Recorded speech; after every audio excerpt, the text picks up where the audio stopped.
আসসালামু রাহমাতুল্লাহি ওয়া বারাকাতুহু। আলহামদুলিল্লাহ নাহমাদুহু ওয়া নাস্তাঈনুহু ওয়া নাস্তাগফিরুহু ওয়া নু'মিনু বিহি ওয়া নাতাওয়াক্কালু আলাইহি ওয়া না'উযু বিল্লাহি মিন শুরুরি أنفسنا ومن سيئات أعمالنا من يهده الله فلا مضل له ومن يضلل فلا هادي له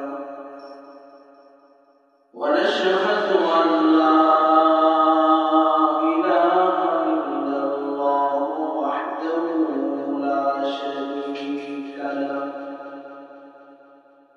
ونشهد أن سيدنا وسندنا وحبيبنا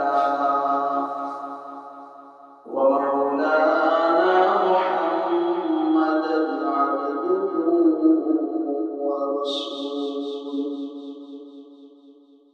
أرسله الله تعالى بالحق بشيرا ونذيرا وداعيا إلى الله بإذنه وسراجا وقمرا منيرا أما بعد فأعوذ بالله من الشيطان الرجيم بسم الله الرحمن الرحيم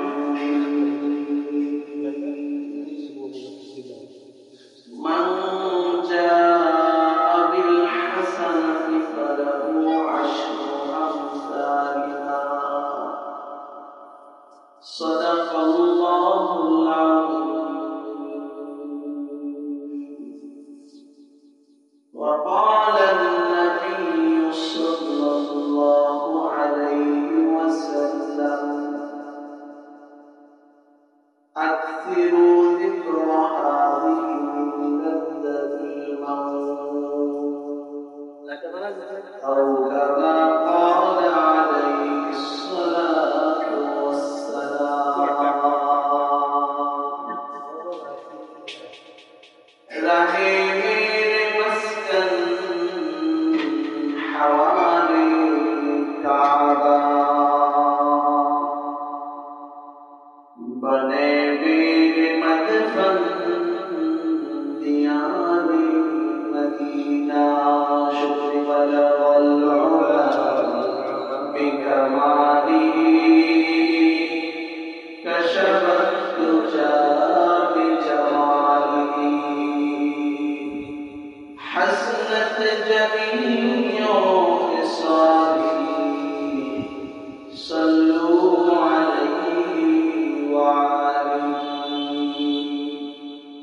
ওহে মদিনাবাসী ধন্য তোমাদের জীবন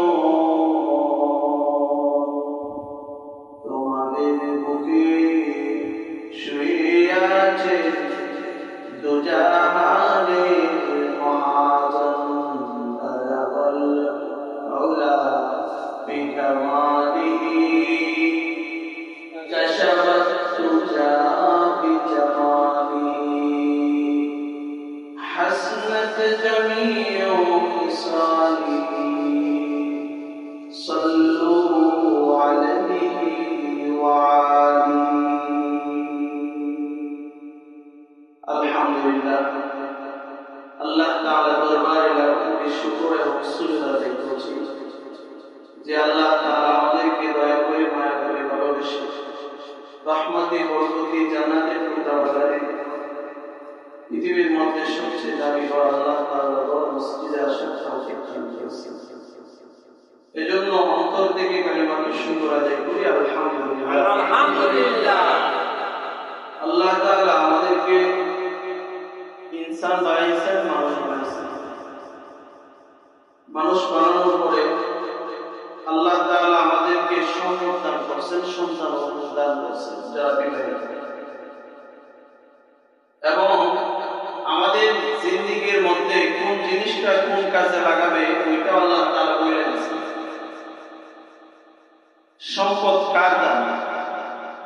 আল্লাহ তাআলা।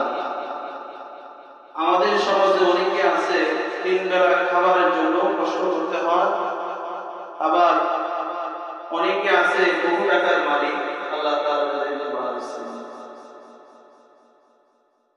এটা সম্পূর্ণ আল্লাহ তাআলার ইচ্ছা। যাকে আল্লাহ তাআলা ইচ্ছা করেন বহু টাকা পয়সার মালিক হয়। আল্লাহ তাআলা যাকে ইচ্ছা করেন একটু গরিবানা দান করেন। যাকে আল্লাহ তাআলা অনেক টাকা দান করছেন সেও পরীক্ষার বাহিরে না,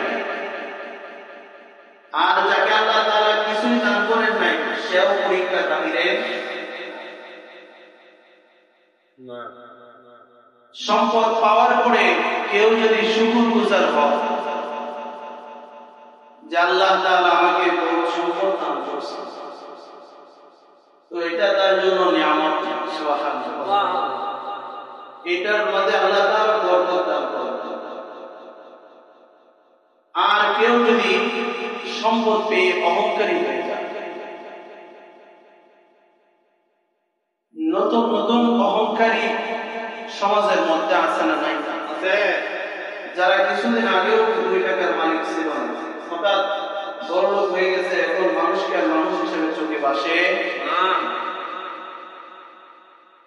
এমন অহংকারী কিন্তু অতীতেও ছিল। আল্লাহ তাআলা কোরআনে কারীমের মধ্যে কিছু অহংকারীদের কথা বলছেন। কিছু কিছু অহংকারী ছিল যারা অনেক শক্তিশালী ছিল, যাদের কাছে ক্ষমতা ছিল, অনেক শক্তি ছিল। আল্লাহ তাআলা বলেন ওয়া'আদা ওয়া সামূদ। আদ এবং সামুদ জাতি তারা শারীরিকভাবে খুবই শক্তিশালী ছিল। পাহাড় কেটে তারা রাজপ্রাসাদ বানায়, কিন্তু তারাও পৃথিবী থেকে বিদায় নিয়ে চলে গেছে, ধ্বংস হয়ে গেছে। কেন? তারা এই শক্তি পেয়ে যদি বলতো আলহামদুলিল্লাহ, আল্লাহ আমাকে শক্তি দান করছেন, এই শক্তির মাধ্যমে সকল 12 কাজগুলো আমি করব, তাহলে এই শক্তির মধ্যে আল্লাহ তাআলা বরকত দান করেন। সুবহানাল্লাহ। কিন্তু তারা কি করছে? অহংকার করছে। কিভাবে? কারণকে আল্লাহ তাআলা অনেক সম্পদের মালিক বানাইছেন। বলা হয় 40 থেকে এর উপরে উট বোঝাই করে শুধু তার গোদামের চাবি নেওয়া হয়। তাহলে আল্লাহ তাআলা কেমন টাকা সম্পদ আল্লাহ তাআলা কারণকে দান করছেন। এত সম্পদ পাওয়ার পরে কিন্তু সে শুকরগুজার হয় নাই। এত সম্পদ পাওয়ার পরে কিন্তু আল্লাহর সামনে মাথা নিচু করে নাই, বরং অহংকার করেছে। আর আল্লাহ তাআলা বলেন আল্লাহু লা ইউহিব্বুল মুতাকাব্বিরিন। যারা তাকাব্বুর করে আল্লাহ তাআলা তাদেরকে ভালোবাসেন না। পয়গম্বর মুসা আলাইহি ওয়াসাল্লাম কারণকে বলছে তোমাকে আল্লাহ তাআলা অনেক সম্পদের মালিক বানাইছে, সেগুলা গরিবদেরকে দান করো, ধর্মীয় কাজে ব্যয় করো, যারা অসুস্থ গরিব আছে তাদেরকে তুমি দান করো। কারণ বলে এটা আমার অর্জন, কষ্ট করে উপার্জন করছি, কোনো আল্লাহ আমাকে দেয় নাই। আল্লাহ তাআলা বলেন ইন্না কারুনা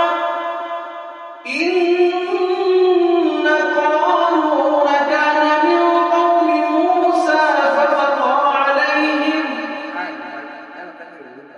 কারণ অস্বীকার করছে যেটা আল্লাহ দেয় নাই, অহংকার করছে।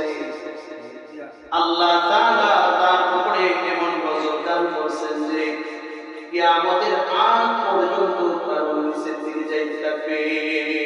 নাউযুবিল্লাহ। আল্লাহ তাআলা যে আমাদেরকে সম্পদ দান করছেন, এই সম্পদ কি করব? এটাই আল্লাহ তাআলা মান জাআ বিল হাসানাতি ফালাহু আশরু আমসালিহা। আবার কোথাও কোথাও বলেছেন আল্লাযীনা ইউনফিকুনা ফিস সাররা'i ওয়াদ-দাররা'i ওয়াল কাযিমিনাল গায়যা ওয়াল 'আফিনা 'আনিন নাস। আবার কোথাও কোথাও বলছে ওয়ামাসালুল্লাযীনা ইউনফিকুনা আমওয়ালাহুম ইবতিগা'a মারদাতিল্লাহ ওয়া তাসবীতাম মিন আনফুসিহিম। আবার কোথাও কোথাও বলেছেন ইন্নাল মুসাদ্দিকিনা ওয়াল মুসাদ্দিকাতি ওয়া আকরাদুল্লাহ। আল্লাহ তাআলা বলেন কেউ যদি আমার রাস্তায় 1 টাকা দান করে, কয় টাকা? 1 টাকা। 1 টাকা যদি দান করে, একটা ভালো কাজ করে, আল্লাহ তাআলা বলেন মান জাআ বিল হাসানাতি ফালাহু আশরু আমসালিহা। 1 টাকাকে আমি 10 গুণ বৃদ্ধি করিয়া আমি তার আমলনামায় ঢুকাই দেই। সুবহানাল্লাহ। 1 টাকা দান করলে মান জাআ বিল হাসানাতি ফালাহু আশরু আমসালিহা। 1 টাকাকে আল্লাহ তাআলা 10 গুণ বাড়ায়। সুবহানাল্লাহ। মেরে ভাই দুস্থ বুজুর্গ, আবার কোথাও কোথাও আল্লাহ তাআলা বলছেন কেউ যদি 1 টাকা দান করবে, তার উপমা হলো এমন একটা শস্য সে বীজ বপন করলো, যা থেকে আরেকটা গাছ তৈরি হলো, গাছ থেকে এমন একটা ফল ধরলো, ডাইল তৈরি হইল, যে ডাইলের মধ্যে প্রতি ডাইলে 100 করে ফল ধরেছে। সুবহানাল্লাহ। মোট কত হইল? 1 টাকা দান করার কারণে আল্লাহ তাআলা অনেক সময় ইখলাসের বরকত 700 গুণ পর্যন্ত আল্লাহ তাআলা তার এই দানকে তুলে দেন। সুবহানাল্লাহ। এজন্য আমরা যদি পিছনের দিকে তাকাই, হযরত সাহাবায়ে কেরামের দিকে তাকাই, তাহলে আমরা দেখব তারা অনেক বেশি দান খয়রাত করেছে। সাদকা as-সাদিক থেকে এসেছে সত্যতা, বাস্তবতা স্বীকার করা, প্রকাশ করা, অর্থাৎ আমি যে আল্লাহকে ভালোবাসি সেই ভালোবাসার নজরানা দেওয়া।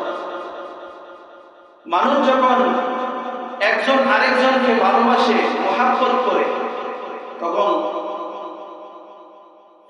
নানা নাতিকে ভালোবাসে, মহাব্বত করে, এজন্য যখন আসে অনেক কিছু কিনে দেয়। কথা ঠিক না? পিতা সন্তানকে ভালোবাসে, যখন সন্তান আসে সন্তানের জন্য ভালো কিছু ব্যবস্থা। আল্লাহ তাআলাকে যে আমরা ভালোবাসি, এই ভালোবাসার বহিঃপ্রকাশ করতে হবে। অতীতেও যদি তাকাই, তাহলে আমরা দেখব হযরত সাহাবায়ে কেরাম সরকারে দু আলম মুহাম্মদুর রাসূলুল্লাহ সাল্লাল্লাহু আলাইহি ওয়াসাল্লামের সময় মহিলারাও মসজিদ, মাদ্রাসা, এতিমখানার মধ্যে দান করেছেন এবং যারা অসুস্থ তাদেরকে সহযোগিতা করেছেন। ইসলামের জন্য তারা তাদের জিন্দেগি ব্যয় করে দিয়েছেন। খাদিজা রাদিয়াল্লাহু তাআলা আনহা মক্কার জমিনের বড় বড় ব্যবসায়ীদের মধ্যে একজন ব্যবসায়ী ছিলেন। খাদিজা রাদিয়াল্লাহু তাআলা আনহা অনেক সম্পদের মালিক ছিলেন।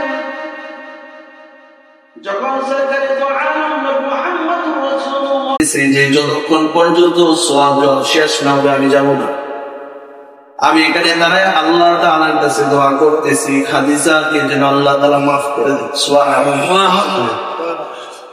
আল্লাহ তাআলা জিবরাইল আলাইহিস সালামকে বলে, খাদিজার কবরের সওয়ালের জবাব স্বয়ং আমি আল্লাহ তাআলা নিজে দিব, তুমি বলো পয়গম্বর যেন বাড়িতে চলে যাও। খাদিজার দাম আল্লাহর কাছে এত বেশি, তারপরেও খাদিজার ভিতরে কবরের ভয়, কিন্তু আমাদের ভিতরে ভয় নেই। খাদিজার দাম আল্লাহ তাআলার কাছে এত বেশি, তারপরেও সমস্ত টাকা পয়সা ধন দৌলত জান মাল কুরবানি করার পরেও বিনয়ী হয়েছে, মাথা নিচের দিকে দিছে আল্লাহর সামনে। আর আমরা 5 টাকা 10 টাকা মসজিদে দিতেও জানি না, দিলেও নিজের বড় ভাই কথা বলি, এমন আছে না নাই? মসজিদ মাদ্রাসা এই সমস্ত জায়গায় তুমি যদি 5 টাকা দাও, তারপরেও মসজিদ চলবে, মাদ্রাসা চলবে, দিনের কাজ চলবে। তুমি যদি না দাও, তারপরে দিনের কাজ চলবে। তোমার মতো না লায়ক বান্দার জন্য পৃথিবীর কোনো কিছু আটকে থাকবে না। সুবহানাল্লাহ। মেরে ভাই দুস্থ বুজুর্গ হযরত আবু বকর যিনি সরকারি দোয়ার নবীর নবুল প্রাপ্তির আগ থেকে সরকারি দোয়ার নবীর সাথে থাকেন। হযরত আবু বকর তো তিনি যিনি সরকারি দোয়ার নবীর জন্য মাসের পরে মাস দাঁড়ায় রয়েছে, রাত্রে ঘুমায় নাই, কোন সময় রাত থেকে সরকারি দোয়ার নবীর এত মহাপদের মানুষ আবু বকর তো তিনি যিনি হিজরতের সাথী হয়েছিলেন। আবু বকরের পরিচয় শুনে এটা না, আবু বকর ভালো ধনাঢ্য ব্যক্তি ছিলেন, ভালো বড় ব্যবসায়ী ছিলেন, কিন্তু আবু বকর শেষ পর্যন্ত নিজের বাড়ির যত ছোটখাটো আসবাবপত্র আছে সব কিছু সরকারি দোয়ার নবীর সামনে সে হাজির করেছে। সরকারি দোয়ার নবী জিজ্ঞাসা করে আবু বকর সব তো নিয়ে আসলো, কি রেখে আসলো ঘরের মধ্যে? আবু বকর বলে আল্লাহ এবং আল্লাহ রাসূলকে রেখে এসেছি। সেই আবু বকর যে আবু বকরের উপাধি দেওয়া হয়েছে সিদ্দিক। সুবহানাল্লাহ। আবু বকরের দাম কত? আবু বকর হিজরতের রাত্রে সরকারি দোয়ার নবী আবু বকরের বুকের মধ্যে মাথা দিয়ে ঘুমাইছে। হযরত আবু বকর রাদিয়াল্লাহু তাআলা আনহু মদিনার জান্নাতুল বাকির মধ্যে দাঁড়ায় কান্না শুরু করেছে। হাওয়া করে কান্নার শব্দের মধ্যে আবু বকর এত ধনী মানুষ ছিলেন, যখন তিনি মক্কা মদিনার শাসন করলেন, হযরত আবু বকর হযরত ওমরের একটা অভ্যাস ছিল, রাত্রের বেলায় প্রজাদের কি অবস্থা কি হাল এটা তিনি খোঁজ নেওয়ার জন্য বাইর হইতেন। সুবহানাল্লাহ। পাথরের পা যদি নিচের জুতা পরিধান করা না হয়, পা দিয়ে পাথর ঢোকার সম্ভাবনা আছে। আবু বকর নিজের পায়ের জুতা গুলা হাতে নিয়ে হাঁটতেছেন রাত্রের গভীর। হযরত ওমর শব্দ শুনতে যে একটু আসতেছে, দেখে আসে। কিছুক্ষণ পরে সামনে অপেক্ষমান দেখে আবু বকর আসতেছে। সুবহানাল্লাহ। ওই সময় আবু বকরের খেলাফত চলতেছে।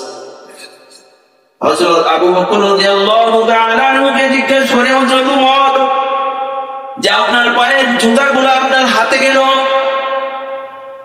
আপনার পায়ের ভিতরে তো বিভিন্ন ধরনের পাথর পায়ের মধ্যে লাগবে, আপনি তো আঘাতপ্রাপ্ত হবেন, কষ্ট হবে, আপনি জুতাগুলো হাতে নেন। হযরত আবু বকর রাদিয়াল্লাহু তাআলা আনহু বলে, রাত্র গভীর হয়ে গেছে, মানুষ ঘুমাইতেছে, শুধু মুসলমান ঘুমাইতেছে এমন না, ইহুদি খ্রিস্টান বেঈমানরা ঘুমাইতেছে। আর বর্তমান সময়ে আমি আবু বকরের খেলাফত চলতেছে, আমি জুতাগুলো হাতে নিয়েছি এই জন্য যে জুতাগুলো যেহেতু করণের শব্দে রাস্তার পাশে যে বাড়ি আছে, যদি পায়ের শব্দের কারণে কোন মানুষের ঘুম ভেঙে যায়, আর ময়দানে মাশরে যদি আল্লাহ তাআলা আমাকে জিজ্ঞাসা করে যাবো, তোমাকে তো আমি খেলা দিয়েছিলাম আর তোমার ভিতরে গর্ব ঢুকে হয়েছিল, তোমার খেলাফত কালে তুমি প্রেসিডেন্ট থাকা অবস্থায়, তুমি প্রধান থাকা অবস্থায় তোমার পায়ের জুতার শব্দের কারণে আমাকে ঘুম ডেকে দিছে। নাউজুবিল্লাহ। এই যে জিনিসটা, তার ভিতরে ভয় যে আল্লাহর সামনে আমার কি করতে হবে, দাঁড়াইতে হবে। হযরত আবু বকর সব কিছু বিলীন করে দিয়েছেন, ইসলামের জন্য সব কিছু দান করে দিয়েছেন। বর্তমানে যে মক্কা টাওয়ার আছে, এটা হচ্ছে আবু বকর রাদিয়াল্লাহু তাআলা আনহুর বাড়ির জমি। হযরত আবু বকর রাদিয়াল্লাহু তাআলা আনহু এখানে থাকতেন। জীবনের শেষ পর্যায়ে এটাও ইসলামের জন্য দান করে চলেছে। সে আবু বকর মদিনার জান্নাতুল বাকির মধ্যে দাঁড়ায় হাওয়া উপরে কান্না করতেছে। মানুষ এসে জিজ্ঞাসা করে, আবু বকর এখানে কেন কান্না করতেছে? বলে, আমার সাথে যত বন্ধু বান্ধব ছিল সকলেই চলে গেছে, আর কিছু মাত্র রয়ে গেছে। যারা চলে গেছে তাদের কবরের পাশে জান্নাতের সুগন্ধ আমি আবু বকর পাই। আমি আবু বকর চিন্তা করতেছি, আমি আবু বকরের কবরটা জানি কেমন হয়। আল্লাহু আকবার। মেরে ভাই দুস্থ বুজুর্গ, দান করতে হবে, আবার বিনয়ী হইতে হবে। কি হইতে হবে? বিনয়ী হইতে হবে। কেউ যদি দান করে আল্লাহ তাআলা তার জন্য কোরআনে কারীমের বিভিন্ন জায়গায় ফজিলতের আলোচনা করেছেন। কেউ যদি সদকা করে আল্লাহ তাআলা তার জন্য ফজিলতের আলোচনা কোরআনে করেছেন। তবে সমাজের মধ্যে, দুনিয়ার মধ্যে আল্লাহ তাআলা কিছু কিছু ঘটনা হস্কিমেও দেখা দিয়েছে। হযরত ফাতেমা রাদিয়াল্লাহু তাআলা আনহা অসুস্থ। হযরত ফাতেমা রাদিয়াল্লাহু তাআলা আনহা অসুস্থ। তিনি আলী রাদিয়াল্লাহু তাআলা আনহুকে বলেছেন, একটা আনার নিয়ে আসি। একটা আনার জন্য গেছেন, আনারের জন্য আসতেছেন। টাকা পয়সা একদম নাই, একটা আনার কোনোভাবে কিনছেন। কিনে যখন আসতেছেন, একজন সুরত ধরেছেন, ফেরেশতার সুরত। ফেরেশতা মানুষের সুরত এসে বলেছে, আলী তোমার ব্যাগের ভিতরে যে আনার আছে, আমার একটু আনার দাও। আলী রাদিয়াল্লাহু তাআলা আনহু চিন্তা করতেছে যে ব্যাগের ভিতরে যে আনার আছে এটা তিনি কেমনে বুঝবেন। হযরত আলী রাদিয়াল্লাহু তাআলা আনহু বলতেছেন, চিন্তা করতেছেন, অর্ধেকটা আনার ওনাকে দিয়ে দিই, অর্ধেকটা আনার ফাতেমার জন্য নিয়ে আসে। অর্ধেকটা আনার দিল, তিনি পুরোটা চাইলেন, পুরোটাই দিয়েছে। এবার বাড়িতে গেছেন, বাড়ি ঢুকবে না, বাইরে তাকে চিন্তা করতেছেন যে কি জবাব দেবে। অসুস্থ, একটা আনারে ছিল, তাও দিতে পারতেছে। আরে ভাই, এটাই তো ছিল সাহাবায়ে কেরামের জিন্দেগি, কেমন কষ্ট করেছেন তারা।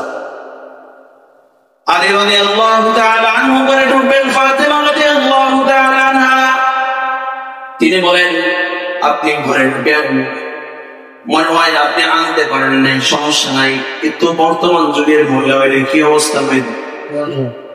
তারা ইন্নাল্লাহা মা'আস সাবিরিন, ধৈর্য ধরত, আর আল্লাহ তাআলা এই জন্য তাদেরকে ভালোবাসতেন। সুবহানাল্লাহ। ঘরে ঢুকছেন তো সালমান ফারসি রাদিয়াল্লাহু তাআলা আনহু মাথার মধ্যে করে আনার নিয়ে এসেছেন। পরে আলী দরজা খোলা হইল। পরে এই নাও সরকারি তো আলম নবীর কাছে একজনে আনার পাঠাইছে, আর সরকারি তো আলম নবী তোমার কাছে আদিয়া পাঠাই দিছে। সুবহানাল্লাহ। বলে দাও আনার, আগে বুঝি এটা আমার না অন্য কারো। আনার একটা একটা করে নিয়ে 9টা আনা হয়েছে। আলী রাদিয়াল্লাহু তাআলা এটা আমার না, এটা তুমি পেছ লাগায় মনে হয় আমার কাছে নিয়ে এসো অন্য খাবার। কারণ আল্লাহ তাআলা বলেন, মান জাআ বিল হাসানাতি ফালাহু আশরু আমসালিহা। কেউ যদি দান করে আল্লাহ তাআলা এর বদলে 10 দেন। সুবহানাল্লাহ। কিন্তু তোমার কাছে আনার হলো 9টা। সালমান ফারসি বলে, রহস্য উদ্ঘাটনের জন্য আমি এটা আমার শরীরের ভিতরে, জামার ভিতরে রেখে দিয়েছিলাম। এই নাও আনার, এই হলো 10টা আনার। সুবহানাল্লাহ। এটা বাস্তবে আল্লাহ তাআলা কিছু ঘটনা দেখায় দেন যে এই আনার, আল্লাহ তাআলা দেখায় দিয়েছেন আনারের সাথে যে তোমরা যে দান করো সব সময় বাহ্যিক ভাবে দেখা যায় না, গোপনীয় ভাবে তোমাদের সম্পদে বরকত হয়। সুবহানাল্লাহ। ঘটনা করলে আপনি 5 লাখ টাকা আপনি কামান প্রতি মাসে হালাল ভাবে, এখন আপনি আপনার জন্য 7 লাখ টাকার চিকিৎসা লাগে, এমন হইতে পারে না? টাকা কম হোক কিন্তু আল্লাহ তাআলা আপনাকে সুস্থ রাখুক মানসিক ভাবে এবং শারীরিক ভাবে, আল্লাহ তাআলার কাছে এটা চাই। হযরত দাউদ আলাইহিস সালাম ওনার দরবারে আজরাইল আলাইহিস সালাম চলে গেছে। আজরাইল আলাইহিস সালামকে জিজ্ঞাসা করে আমাকে কি নেওয়ার জন্য আসছো? বলে না, আপনাকে নেওয়ার জন্য আসি নাই, আপনার পাশে একজন বসে হয়েছে, আর কয়েক মিনিট আছে, তাকে আমি নিয়ে চলে যাও। ওই ব্যক্তি কথা শুনতে পারে নাই, ওই ব্যক্তি কোন কারণে ঘর থেকে বাইরে হয়ে গেছে। বাহির হয়ে একজন লোক পেয়েছে, বলতেছে আল্লাহ রাস্তায় কিছু দান। উনি হাতের মধ্যে ঢুকাইছে, পকেটের মধ্যে হাত ঢুকাইছে, ঢুকিয়ে দেখে নাই। আল্লাহ তাআলা বলেন আল্লাযীনা ইউনফিকুনা ফিস সাররা'i ওয়াদ দাররা'i ওয়াল কাযিবিনা আল-গায়যা ওয়াল আফিনা আনিন নাস। দান হাতে কি দান করলাম বাম হাত কবর পায় নাই, এবং দানগুলা আল্লাহ তাআলার কাছে বেশি পছন্দনীয়। সে হাত ঢুকাইছে, ঢুকায় 6 মোহর ছিল, সাথে সাথে 6টা মোহর দান করছে। সুবহানাল্লাহ। 6টি মোহর দান করার পরে সে বাড়িতে চলে গেছে। পরের দিন দাউদ আলাইহিস সালামের দরবারে আবার সে উপস্থিত, আজরাইল উপস্থিত। এবার দাউদ আলাইহিস সালাম বলে, তুমি না গতকালকে তাকে দুনিয়া থেকে নিয়ে যাও তো? সে তো এখন আমার সামনে বসা। বলে হ্যাঁ, আল্লাহ তাআলা আমাকে মিষ্টি দিয়েছিলেন, কিন্তু সে এখান থেকে বাহির হয়ে তার ভিতরে 6 মোহর ছিল, 6টা মোহরে দান করে দিছে। আল্লাহ তাআলা এক এক টাকা এক এক মোহরের জন্য আল্লাহ তাআলা 10 বছর করে 60 বছর হায়াত তার বাড়ায় দিছে। এইটা হলো বাস্তবতা, এটা হলো বাস্তব একটা বিষয়। যখন ফেরেশতারা জিজ্ঞেস করছে যে আল্লাহ তুমি যে দুনিয়ার মধ্যে বানাইছো, দুনিয়ার মধ্যে সবচেয়ে শক্তিশালী কি জিনিস? বলতেছে সবচেয়ে শক্তিশালী জিনিস হলো পাহাড়। বলছে পাহাড়ের চেয়ে শক্তিশালী আছে না? বলে হ্যাঁ, লোহা পাহাড়কেও কেটে। বলে লোহার চেয়ে শক্তিশালী? বলে আগুন, আগুন লোহাকেও পুড়িয়ে শেষ করে। বলে তার চেয়ে শক্তিশালী? বলে বান্দার দান এবং সদকা। আমি যেটাকে ডিসিশন নিয়ে নেই, আমি অনেক সময় তার দান এবং সদকার কারণে খুশি হয়ে সে ডিসিশন পরিবর্তন করছি। সুবহানাল্লাহ।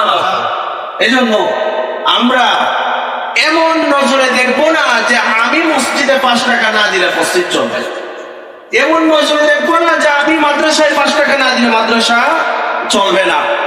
ওয়া মিন দাব্বাতিন ফিল আরদি ইল্লা আলাল্লাহি রিজকুহা। দেখেন 12 নম্বর পারা 1 নম্বর পৃষ্ঠা পড়ে আল্লাহ তাআলা সকলে রিজিক দিয়ে দুনিয়াতে পাঠাইছে।